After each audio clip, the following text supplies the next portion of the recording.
to Out of Bounds. This is our first, so don't hold it against us, sports show featuring Scott and John. I'm John. And I'm Scott, because I'm the boss, and the Mets are here.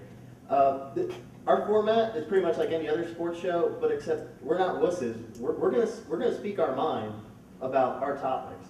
And, well, now we got to start with this good one. Game 3, Dallas Mavericks, Miami Heat. Miami won it in the late seconds with a Chris Bosh jump shot. So, John, do you think Dallas is going to come back? I think Dallas will.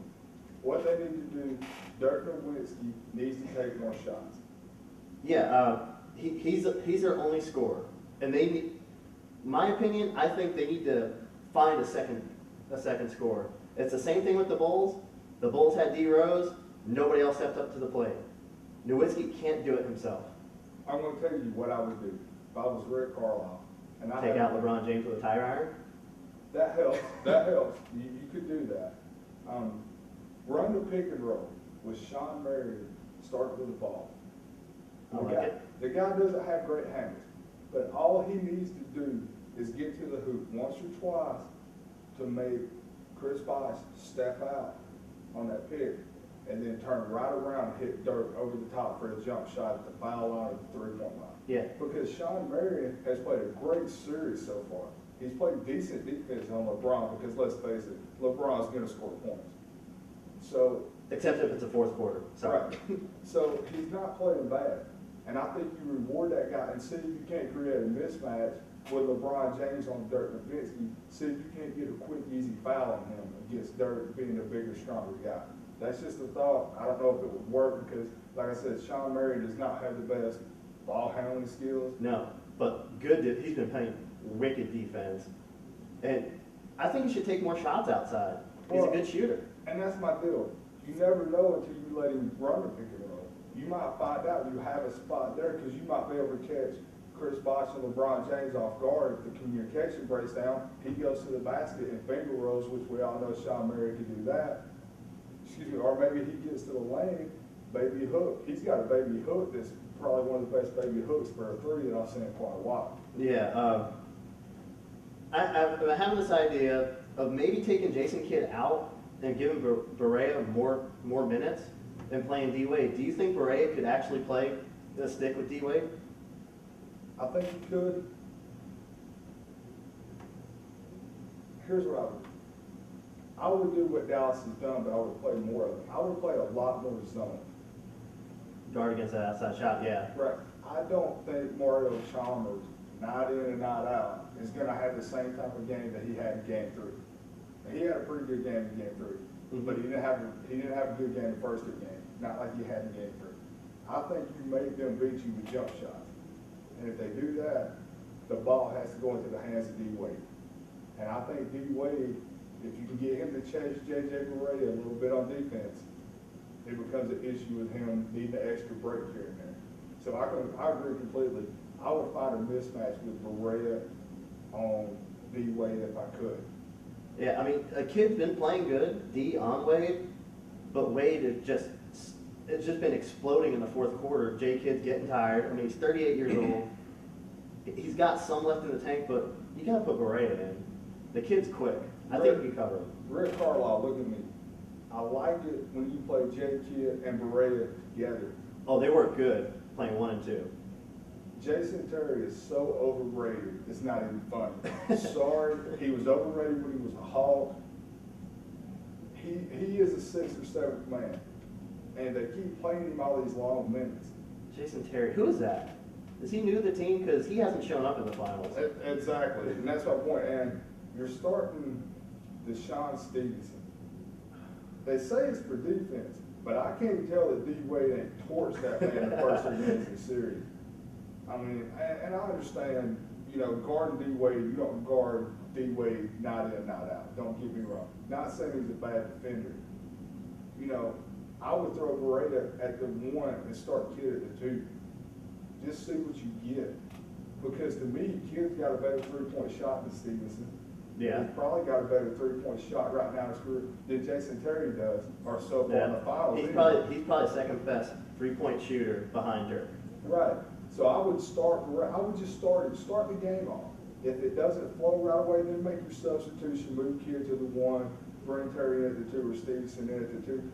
But start the game with Beret at the 1. See if you can't get off on a fast game plan. See if you can't get 6 or 8 points easy. Yeah, Berea, Kidd, then you have Marion, Mhm. Dirk, and then Tyson Chandler. Yeah. You'll still have your size down low. And I'll tell you right now, Tyson Chandler got mugged the other night. That poor man, I guarantee you, he left that arena. He didn't have no wallet in his back pocket. Go check his pocket. I guarantee you his wallet wasn't there. I mean, and he's not even a great player, but that he can't contain him on a pick and roll. No, I mean, all he is good for gobbling up rebounds and throwing them down in people's face. I mean, Chris Bosh should have fired out of that game in the third quarter. He should have even have been able to hit the game with a shot because he should have been on the bench with a towel on his head. I mean, let's face it. All right, now we discuss the Mavericks. Now the Heat. Now, D-Wade has stepped up in the finals. I mean, he's scored 35 points or more in 5 of the last 6 finals games he's played in. That's what D-Wade does. Now, To be quite honest. do you think he's worth more than LeBron James? Yes, he was worth more than LeBron James when LeBron James came to Miami. And I'll tell you why I know he's worth more. Not only does the tape not lie, because when you play sports, tape don't lie. Tape don't lie. You either play good or you play bad. When Shaquille O'Neal came to the Miami Heat in 06, he was still a valuable player at that time. He was on the end Right. of his prime. That was when it really went downhill, was after that year. I'll agree. He told everybody, every reporter at the press conference, he said, "This is not my team, this is Dwayne Wade's team." He said, "I'm here to help Dwayne Wade, but we will go where Dwayne Wade takes us, me included." And he took them to the finals. Exactly. And beat the said Mavericks in the finals. Exactly.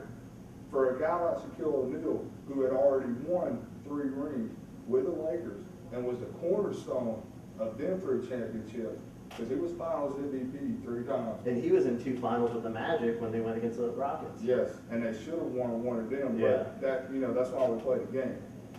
Shoulda, woulda, coulda, didn't. Right.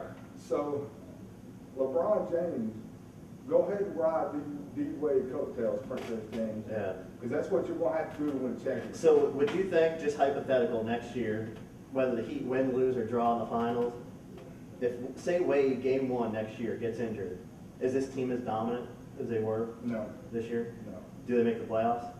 yes. They made the playoffs just because they had too many options, because let's face it, Chris Bosh is going to have some nights here and there, just like he did the other night. LeBron's going to have his nights, but they're both going to play bad too. Yeah. To me, D-Wade brings the consistency to that lineup. Like you said, he's averaging 35 points in his last 5 out of 6 finals. Yeah. You know, LeBron's not doing that. And Wade, I think, brings leadership into the game. Right, because he's not worried about, I have to win a championship, or I have to do this, or I have to do that. He's done. Right, LeBron James is so worried about winning a championship because he wants to be Michael Jordan. It's not even funny. And when you start doing that as a player, people are in your head already. D-Wade doesn't need that. He's won NBA. He's been MVP of the finals. He's won a ring. He doesn't need anything else, really. And with less talent on the team. Oh, far less talent. I just love his leadership in game 3 when Chris Bosh pumped, held the ball for 10 seconds, then fired a aimless 3 that missed the rim. If you watch the tape, at the end of that timeout, he was in Bosch's face, I know. screaming at him. Because he's like, why are you taking that shot? There's no reason to take that shot at this time of the game. Bosch didn't even need to pump fake. Right, that's what I'm saying. If you're going to take the shot, take the shot. If you're open, take the shot. You do not have to pump fake when you're wide open in the NBA. But I'm going to tell you what's been a big uplift to that Miami Heat team.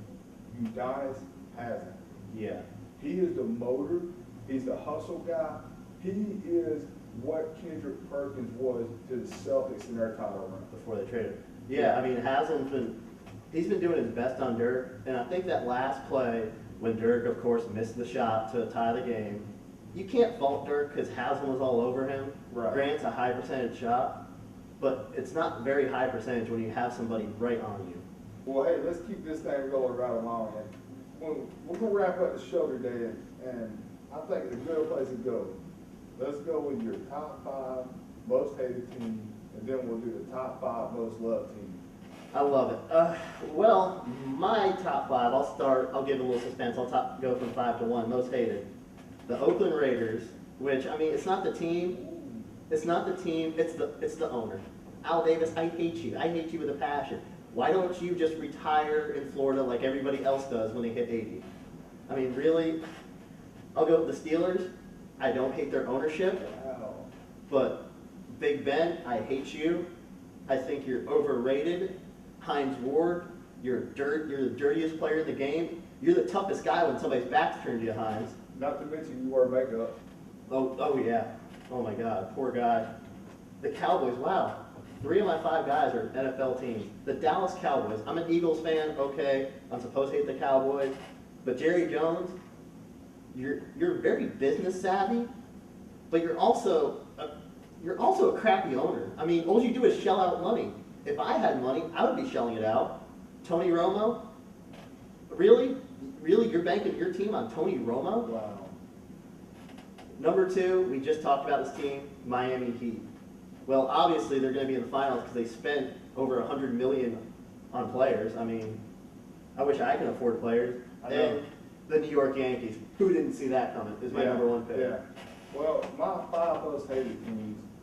Number 1, the Ohio State Buckeyes. I'm going from 1 to 5. I like it.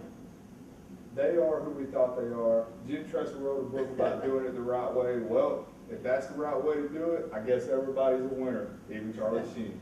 Number 2, most overrated team in the NFL with the most overrated, New England Patriots. Tom Brady is is the worst quarterback. Peyton Manning is a better quarterback than you, son. Mark my words. Number 3 on my list is actually a toss-up. Nah, Notre Dame. Notre Dame football. You know, Harvard. I was considering that. Harvard. You were living on the past, and I don't like people that live on Charlie the past. Weiss didn't help out much. Yes. Number 4, Michigan/USC. I just despise. Number Michigan. I don't care what anybody is. You have the ugliest helmets in all of football. And USC. Yeah, y'all might as well be the Yankees of college football. Y'all are just paying everybody to do everything. You know what? You can always throw in a Michigan fan's face. You got beat by App State. Yes, yes. And number 5 on my list, of course, should be on everybody's list, the Dallas Cowboys. Oh. So I'm surprised that you're going to have them higher, but I mean, those are some good ones up top. Well, I watch more college football than anything, so a lot of my hatred comes toward all these college football programs. Well, that's very respectable. We're going to take a quick break and be. What you talk about, Scott? You know YouTube videos only 15 minutes long. Well, I'm sorry. I mean, I'm not the YouTube guy. I guess we'll finish this off next week then. Later. Later, guys.